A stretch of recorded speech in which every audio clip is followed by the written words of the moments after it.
پاکستان میں جو کوئی جرم ہو سکتا ہے یا ہو سکتا تھا وہ تمام جرائم اکٹھے کر کے ایک شخص جس نے 71 ایئرز میں کوئی ایک مقدمہ نہیں فائل ہوا خلاف ان کے ہوا، آج 180 سے زائد مقدمات بنا دیے گئے ہیں۔ وجہ کیا ہے؟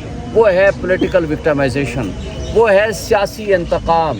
چونکہ وہ جو بونے سیاسی قد رکھنے والے وہ ان کا مقابلہ نہیں کر سکتے سیاسی میدان میں۔ آج کے آرگومنٹس جو ہمارے بہاف پہ تھے، عمران خان صاحب کے بہاف پہ، وہ تقریباً کنکلوڈ ہو گئے ہیں۔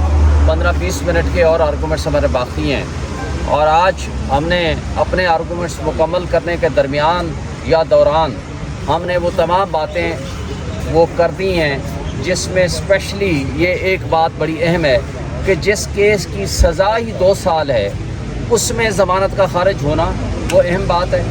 دوسرا، جس خفیہ طریقے سے ان کو جیل میں بھیجنے کا آرڈر لیا گیا اس جج ابوالاسناد ذوالقرنین سے، وہ اس کو بھی ڈسکس اور ہائی لائٹ کیا، اور جو interpretation of constitution, interpretation of rules of business اور interpretation of official secret act, وہ بھی ہم نے اچھی طرح ان کو سمجھا دیا۔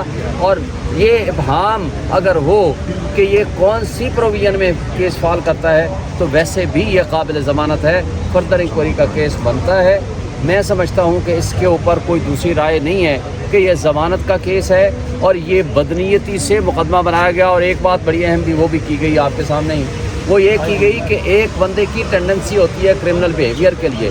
پورے پاکستان میں جو کوئی جرم ہو سکتا ہے یا ہو سکتا تھا وہ تمام جرائم اکٹھے کر کے ایک شخص جس نے 71 ایئرز میں کوئی ایک مقدمہ نہیں فائل ہوا خلاف ان کے ہوا، آج 180 سے زائد مقدمات بنا دیے گئے ہیں۔ وجہ کیا ہے؟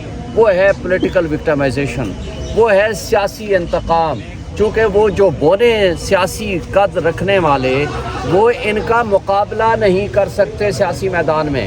اب وہ جو پی ڈی ایم کی فاشسٹ جماعتوں کے پاس ایک ہی آپشن تھا کہ کسی طریقے سے ان کو کسی ایسے مقدمات میں پھنسایا جائے جو کہ وہ پھنسانے میں ایک لحاظ سے کامیاب ہوئے، لیکن ہم یہ امید رکھتے ہیں کہ انشاءاللہ ان کی ضمانت ہوگی اور وہ باہر آئیں گے۔ سر آپ یہ بتائیے کہ آپ نے